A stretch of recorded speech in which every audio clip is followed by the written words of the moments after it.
château de la Hyères a été bâti dans les années 1520-1530 par la famille d'Albret. Les Albret étaient au XVe et XVIe siècle l'une des familles les plus fortunées et les plus puissantes de France. Les Albret étaient à la fois souverains de plein exercice dans deux États indépendants au pied des Pyrénées, le royaume de Navarre et la vicomté de Béarn, et ils étaient également vassaux du roi de France pour toute une série de fiefs dans le sud-ouest, dont le comté de Périgord.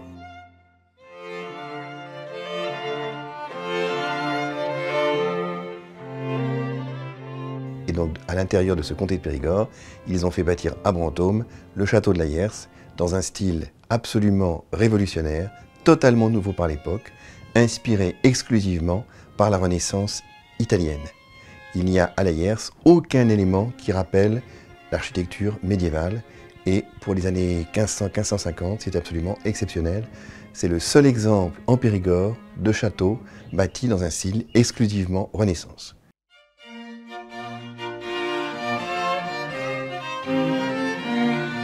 Ma famille est originaire du Périgord depuis plusieurs siècles et mon arrière-grand-père aimait beaucoup la Hyères et il avait très envie de l'acquérir et l'occasion s'est présentée il y a à peu près un siècle. La Hyères conserve l'un des plus beaux ensembles mobiliers du Périgord. Donc à la fois un mobilier d'époque du XVIe, XVIIe, XVIIIe et début du XIXe siècle et dans chaque pièce une collection différente. Là, nous sommes dans le grand salon et vous voyez une collection d'animaux naturalisés.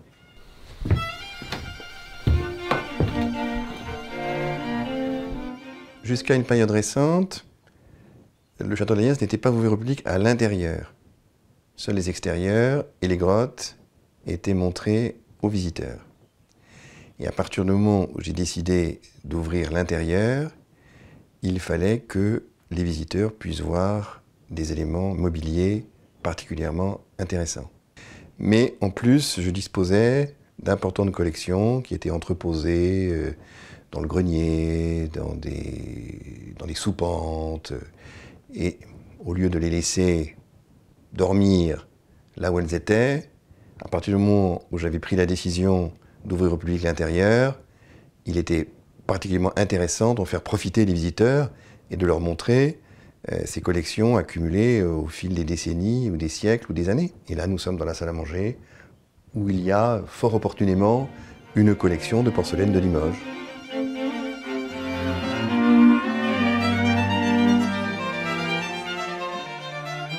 Ma famille a toujours été très attachée à la porcelaine de Limoges.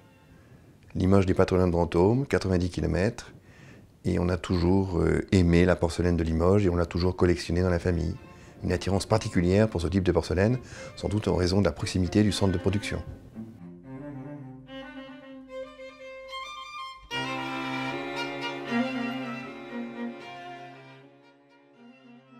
Le château de la Hyères a été décrit et dessiné pour la première fois en 1880 dans le bulletin d'une société savante locale qui est la Société historique et archéologique du Périgord.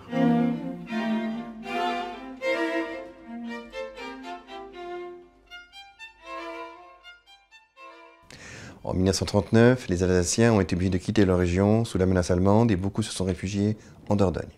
Mes arrière-grands-parents ont accueilli une dame qui s'appelait Madame Eckenauer, dont le fils était conservateur de musée en Alsace. Et lorsque Madame Eckenauer est repartie en Alsace, son fils a voulu remercier mes arrière-grands-parents de l'avoir accueilli et il a réalisé cet agrandissement de la gravure de Jules de Verneuil qui a été placée au centre de la cheminée.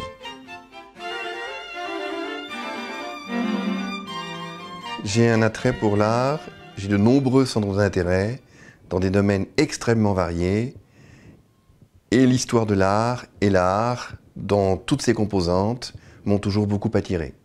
J'ai fréquenté énormément, visité énormément de musées, vu des expositions, beaucoup lu dans tous ces domaines et donc j'étais capable de poursuivre les collections qu'avaient commencé mes ancêtres.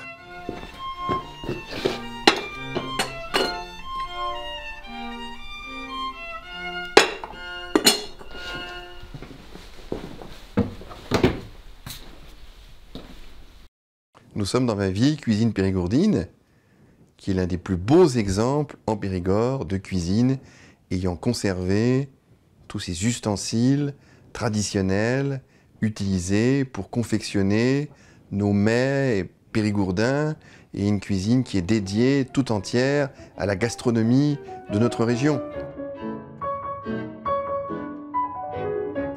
Il était intéressant de conserver cette cuisine dans son aspect ancien et d'y montrer tous les éléments qui sont utiles pour confectionner tous nos mets et tous nos plats périgourdins.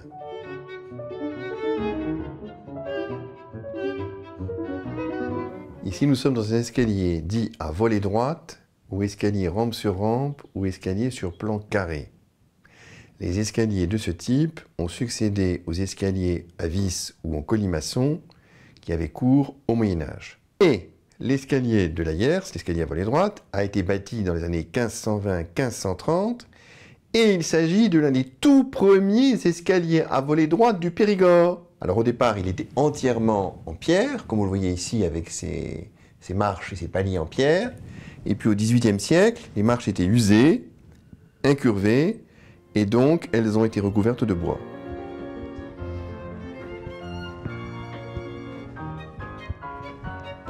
Dans cette travée d'escalier est présentée une collection d'objets en étain des XVIIIe et XIXe siècles, originale en raison de la disposition des pièces dans la travée de l'escalier et du nombre de pièces exposées.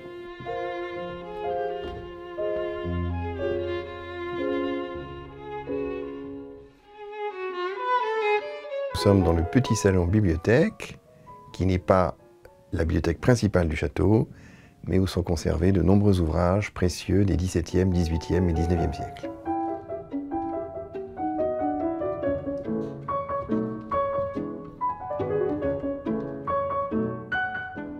Vous avez dans cette pièce une exceptionnelle et sans doute quasiment unique collection de fourrures. Voici un manteau en renard roux du Canada, qui a le poil long, à la différence du manteau de renard, ce qu'on appelle le manteau de renard de pays, qui est le manteau de renard européen. Le renard canadien a le poil beaucoup plus long.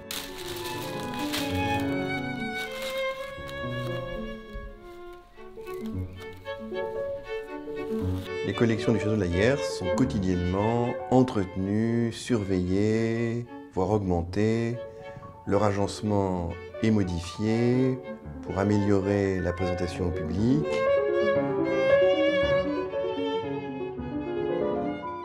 C'est donc une évolution permanente. Rien n'est statique à la Hyères. Tout bouge en permanence. C'est un château dynamique.